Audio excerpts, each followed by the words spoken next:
got their start. This is My First Job, hosted by Mike Wood, only on the Purple Acorn Network.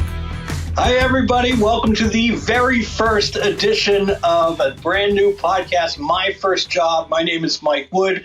I'm an HR tech veteran, and I have met some wonderful people along the ways that really have a great impact on my work over the years. And I thought it would be really interesting to hear what their experiences with work are as we're seeing some shifts in the space. And I thought everybody has a great My First Job story. So that's where the whole podcast came about. We're going to talk about people's first jobs, their career journeys, and then talk about what they're seeing in the workplace now and what they think is going to happen in the future. I am very excited to introduce you to John Baldino, who is my very first guest. John is the president of Humoriso and a longtime friend and one of my favorite people in the world. John, it's great to have you. Do you mind just introducing yourself for a quick second? Absolutely. And the feeling is mutual. I'm thrilled to be here with you, my friend. John Baldino, president of Humoriso. Been involved in human resources work for well over 30 years, even though I look fantastic. The years are true. And I've led the HR consulting firm Humoriso for a little over 12 years now. That's awesome. And you may have seen John speaking at many events. He was at HR Tech. He's been at SHRM. He is a fixture in the community, and he's also had a very diverse background. I know a couple of jobs, but what I want to ask you first is, let's hear it. What was your amazing first job? I mean, on the books or off the books? I mean, right? Let's start off the books then. So contextually, right, I'm a kid from Philly, so I think that's important. And my grandfather would pay me some days to help put in the street lottery numbers. And I was 8 years old. And that was super fun because, I got paid in quarters. So that was, and for those of you who don't know what that is, I'm not going to elaborate because you may be deposed. And so that was one grandfather. And then my other grandfather gave me a job of reading the first page of the newspaper at 4 years old in the local bar, because most of the old men who were there had been drinking for hours and couldn't focus on the newspaper. And so they would pay me in quarters and root beer to read the newspaper to them in their blearied state. Okay. All right. So are you still available for that? Yes. No, I need you to read to me, buddy. That's the I have a 4-year-old. I don't think I could bring her to a bar. She might have too much fun. But it's a whole new world, right? In the 70s in Philly, that was so what? So what? You're 4 years old going into a bar. Big deal. Oh, that's awesome. That is great. So what was your first official job? Official job, yes. My first official job, like on the books, literally, I was a dishwasher for Friendly's Restaurants. Was my official job. Yeah. And it was awful. I mean, it was fun in the sense like everybody who worked there was in high school and I was 15 years old. And so it was, but it's awful because I didn't have like the fun job of scooping ice cream or like, being out front, bussing tables or anything. I was at the Hobart for like 6-7 hours, which was mildly illegal. And I mean, everything that you can imagine was going through that Hobart. And I was like pre-washing all kinds of pots and pans and huge vats of stuff. All of that was coming through me. So I was covered head to toe by the end of a shift. Now, are we gloves, no gloves? No gloves.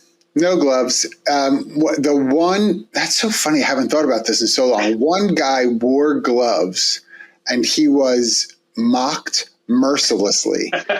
And so I was like, well, that's not going to be me, even if I want them. So I just had these like shriveled prunes at the end of my fingers by the end of shift. So do you just have permanent dishpan hands?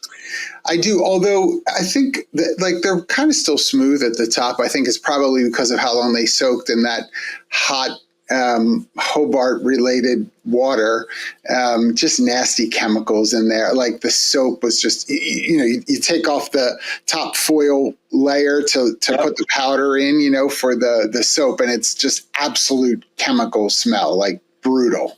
But that was it. Yeah. I mean, I scrubbed dishes for sure. And it was through the summer.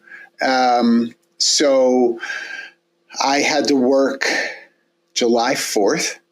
And where I lived, huge fireworks, thing for 4th of July. And then everyone came to Friendly's afterwards for dessert. And I was there until 1:30 in the morning, which was also illegal.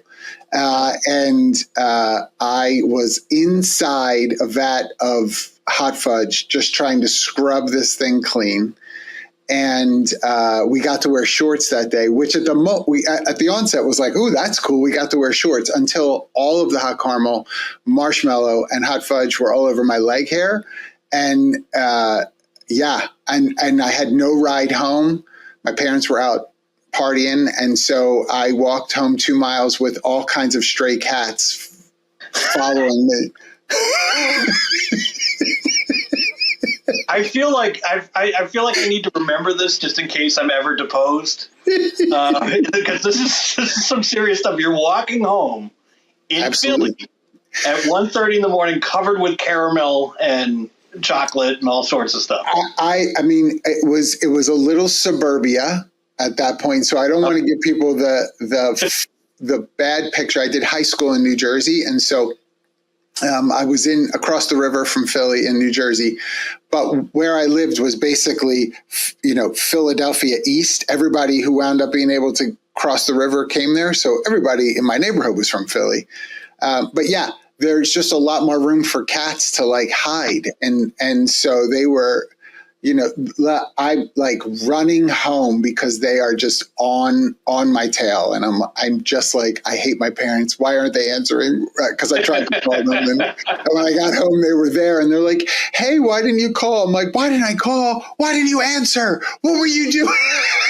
Yeah. This is before cell phones and all that. Did they ever ask why you had a bunch of cats following you? I mean, my dad could not stop laughing when I walked in. Just had no compassion on me whatsoever, was crying laughing because of me telling him all the cats that were following me. So you remember that funny anecdote? Yep. But how did you pass the time day to day there? Like, how did you get through just washing dishes, manual labor? So, it's a great question. And one of the things that I think became very clear to me, I don't know if I had really like sharpened my focus on it, but one of the things that became really clear to me is just the relational nature of me.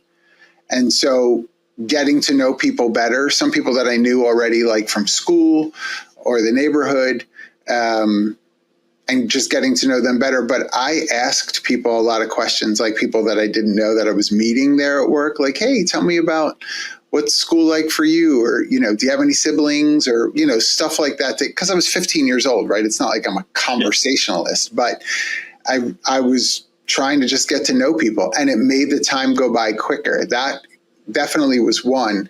And the second thing, which you'll appreciate this, is music.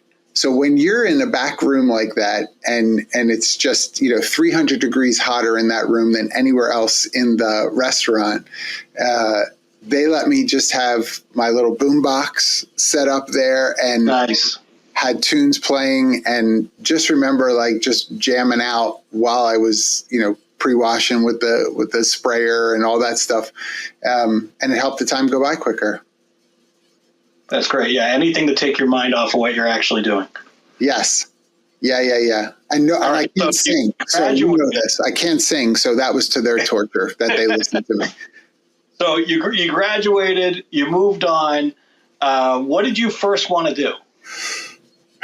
So I was all over the place, right? Throughout high school, I was going to be a pediatrician. I was going to be an architect, then a pediatrician. Then I was going to maybe be a general doctor. Then by the time I was a senior, I was like, yeah, I think I'll be a teacher. And I mean, it just kind of went all over the place. And so I graduated high school with the intention of going to school to be probably an English teacher, was what I was thinking, either psychology, English. And so I started as a psych major in college until the nuance of it wore off. Like I liked it in the beginning, and then I was like, oh, I can't talk about this all the time. And so I just went the English route. And so that was my undergrad. My major was English and minored in education and communications. And that was my intention. And I did it. I taught 2 years when I first got out of college. Wow. What level? 6th, 7th, and 8th grade integrated language arts in Camden, New Jersey. And it was awesome. It sounds awesome. The kids were great. You know, it was I don't know if I told you, but I've been doing some substitute teaching lately. You absolutely are killing it. I don't even have to ask. You have to be good at it. And you know what? It's like, it's really weird when you go back in there and you're like, wow, I really haven't been in a middle school in 30 years, 20 years or so. And there's some things that change and some things that don't, but it's just, it is a nice environment where like people like kind of want to listen to you and kind of are interested in you. There's still a nuance of like respect that's still there. But, you know, just contextually, it might be interesting to know when I taught 6th, 7th, and 8th grade, for some of the students in Camden where I was teaching, English was a second language. And some of the students were first generation, for sure. It wasn't that you know, they grew up at home in the formative years with listening to their parents speak a language. They came from a country where they spoke a different language and then came over. And so I would have students that were in 7th grade, 8th grade, and they're 16 years old because of that. And so the disparity for me is I could have 11, 12-year-olds in a classroom with 15, 16-year-olds, same grade. Wow. And so really presented some sociological challenges, physiological challenges, because there's maturity levels that are happening, if not mentally, certainly physically, and really trying to manage those things to keep everybody safe. But at the same time, you know, telling people we're going to look at poetry today, and here's the poetry we're going to study this week and such. And it's a challenge. I mean, really, I give a lot of props to those that are full-time teachers for sure.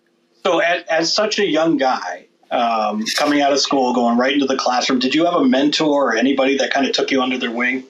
It's very interesting, right? So I won't prolong it. No is my answer. No. And no help whatsoever. So the school where I taught, myself and the gym teacher were the only two males teaching in the school. And my room, I will tell you, within the first month or so of teaching there, after school, my room was packed with students from all grades who wanted to have a place to do homework and be there. And my classroom was just as open as any other teacher, quite honestly. But I think the idea of having a male in the teacher role that they weren't used to made a difference. And I didn't really think about that probably until a few months into teaching, where I think it was another teacher who commented on the fact, you know why everybody's here? And I'm like, because I don't know, because I don't care. I could stay here for hours and it doesn't matter. And she was like, no, because, and again, some of the students didn't have dads at home.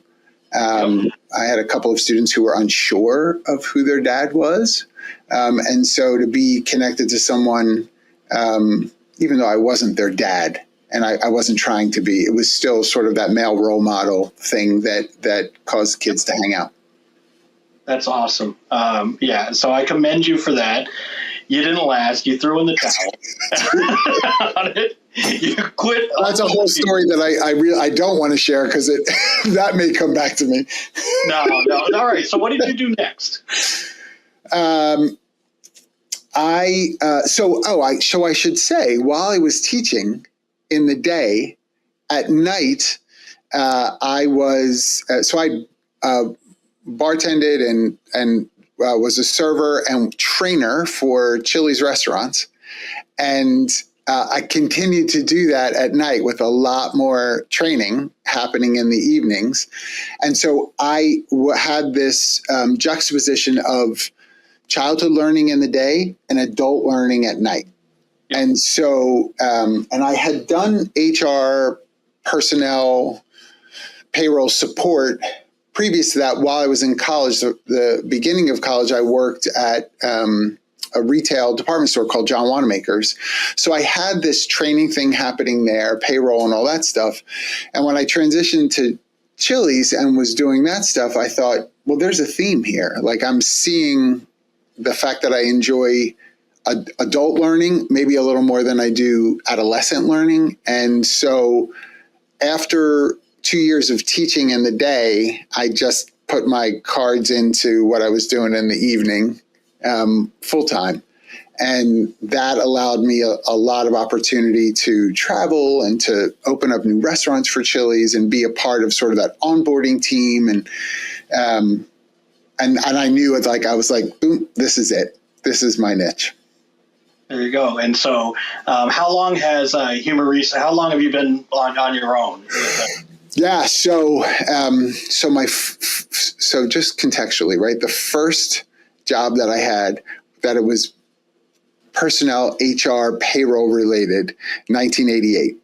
And so now in 2012, August of 2012, when I started Humoriso. So it's been over 12 years for Humoriso, but, rewind it to 88, it's been a minute.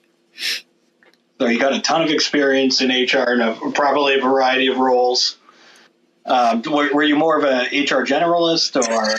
Yeah, from the onset, I would say the lean in at the beginning was training, and then it quickly sort of moved into employee experience. Leadership development was another vein that just seemed to, I gravitated towards and was given a lot of opportunity to explore and test in environments where they were willing to do that. And so even when I messed up a little bit, it was like, that's all right, just pivot and kind of go a different route with some of this. And that was really helpful for me because it opened a door then, to your question, I started to get more involved with strategic planning, organizational design and development as a result.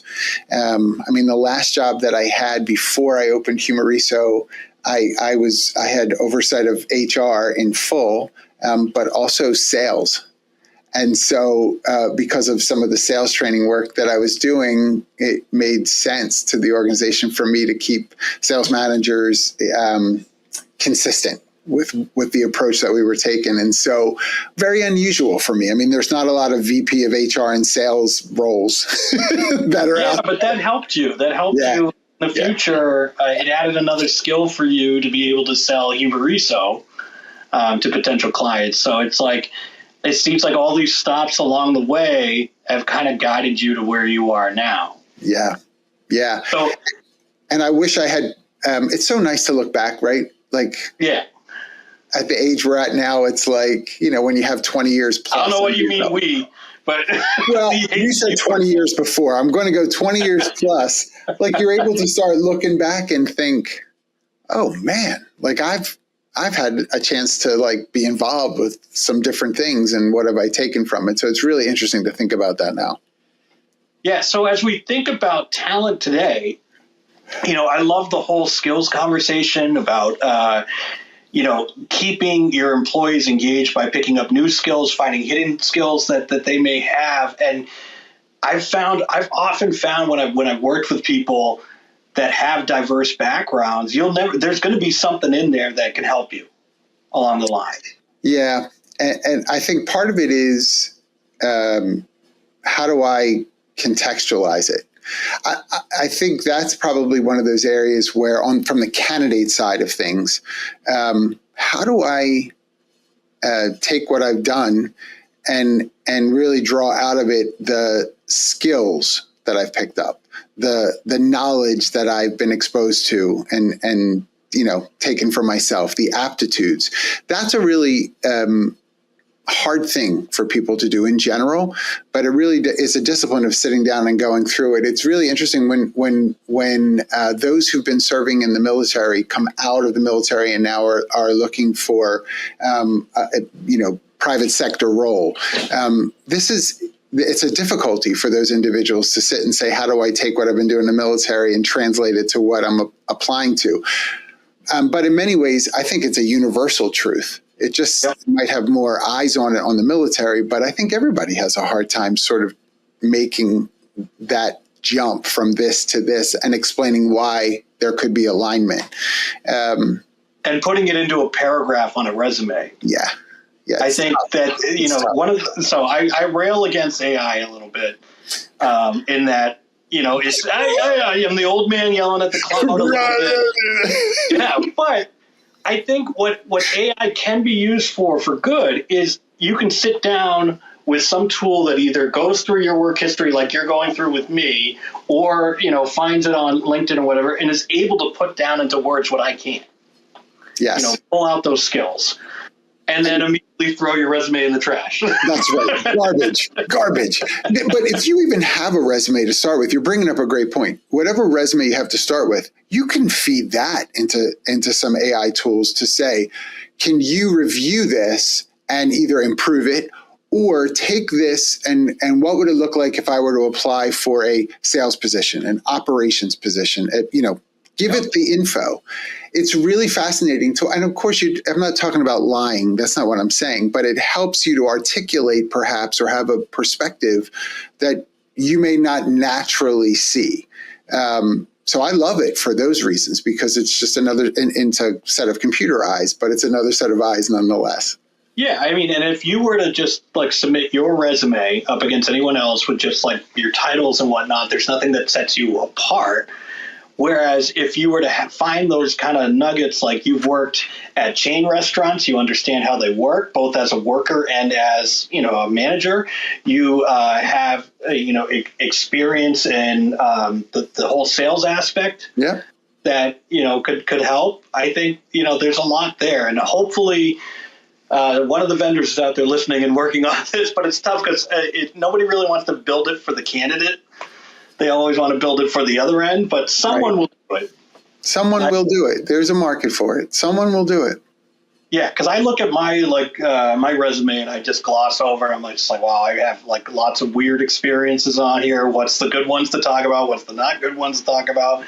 What are the inappropriate ones to talk about? Yeah, don't. Yeah, before we end, I did want to ask you. Yeah. So, if you could give any piece of advice to new grads coming into the workforce, what would it be? You're not going to be president in 2 years.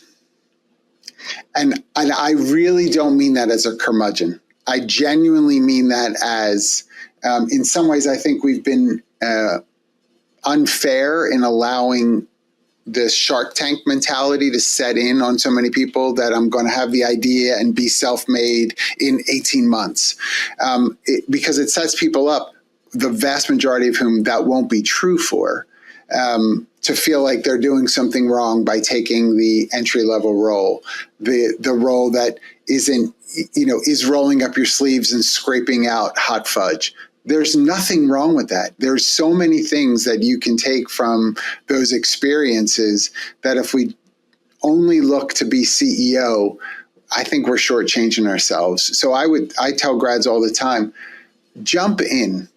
If you're getting into the industry in general that you think you want to be a part of, take the role. It's not that you have to stay there forever, but jump in, learn what you can learn, be exposed to what you should be exposed to, and then you'll build on that. Don't worry about the title.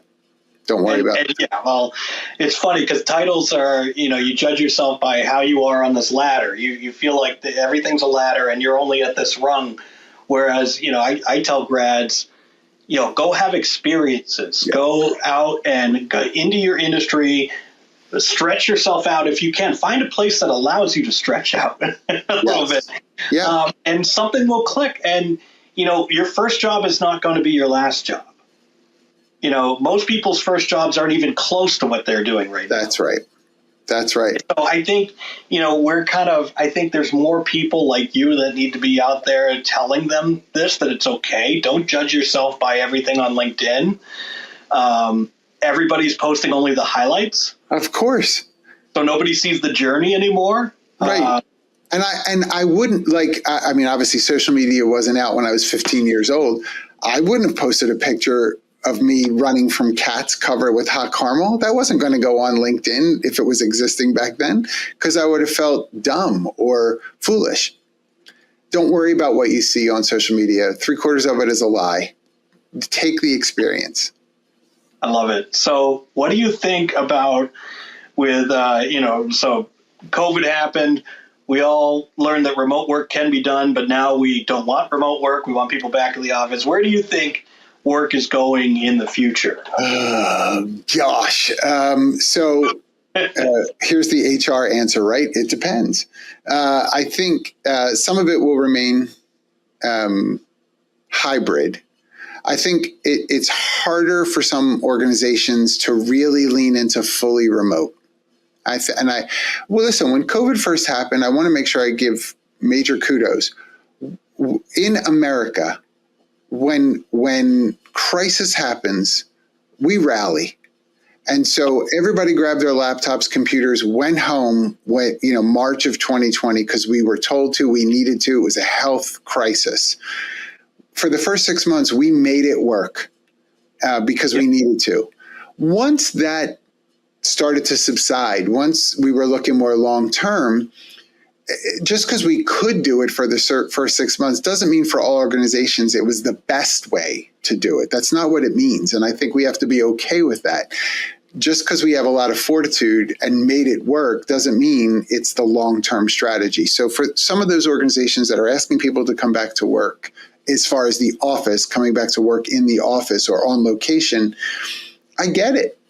We've got some research out there, especially technology companies, some research saying our innovation and creativity are down as a result of it. I know we can talk on Zoom or Teams or Slack or whatever. I get it. But we're not as creative as we were when some people were sitting in a room whiteboarding together. Yep. It was 15 people on a Zoom is not the same as 15 people in a room. So Yep. And so I think we'll still see some of that get pushed for the physical return in some industries for sure. Yeah, I think, you knew I worked at WorkHuman at the time, and we had an open office. And even before the pandemic, open office, I'm just like, give me my headphones. If I have anything that I need to do, I need to go hide. Yes. And so, because otherwise people find you, they catch up, or if someone has something that's top of their mind and they need an answer from you, they're going to, who cares what you're working on? They're just going to come and stuff. And so I was happy for the remote work for a while, but I do realize that you miss the meeting in person. There's a lot, like you can't, when I see you in person at HR Tech or something like that, it's so much better than just, on Zoom calls or text, whatever. Totally. And I always get something in person that you don't expect to get. That, it's an idea that comes up or something that, it's just a lot easier. So I get that. But any other crazy jobs that you've had? I think I remember you used to do some dancing. Oh, yeah. Well, so so I used to frequent a club. Well, I shouldn't say frequent because people will get the wrong idea. I visited a club, and so I would dance there sometimes. But I was considered to go on the road for a summer to be a backup dancer for a musical act that often performed at like Six Flags kinds of places, and so I really was going to do the final the tryout to be a backup dancer for the summer tour. And then I didn't do it because I was like, I was going to get paid, but my dad would have probably lost his mind if I was like, yeah, I'm going on tour for the summer. And I think my dad would have been like, you're not. What are you doing? Right. So, our dad. Yeah, dancing had its moment in my history. Yeah, I'm picturing this like early 90s. Did you have like a flat top maybe? No, I had a lot of hair, Guido hair, tons of it going back for sure. Oh, yeah. I was pretty. Well, you're a man of many talents. Before we say goodbye, I want people to know what Humoriso does, how they can contact you, follow you, everything. Lay it on. Thank you. So humoriso.com obviously is the easiest place to find out all the things that we do. We're an HR consulting firm. And so we come up alongside organizations, small business, mid-market to enterprise, and help them with structural components, transactional components, employee experience components through mergers and acquisitions, org design and development, DEI strategies and work, overall talent strategy. So we do a lot of robust work. I'm phenomenal, and I know you know some of them. We have a phenomenal team at Humoriso, like super fun. And so please follow me on LinkedIn, John Baldino HR. You'll be able to find me. We put out a lot of content too, so lots of ways to catch me. Well, thanks, John. It was wonderful learning about some of your history. I was surprised to hear Friendly's. Friendly's started in Massachusetts, and I'm based out of Massachusetts. Yeah.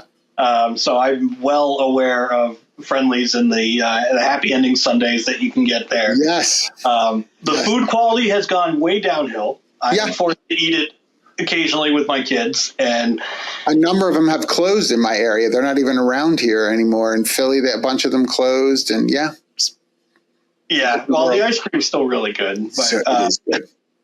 Well, I appreciate you, John, and I look forward to talking with you again.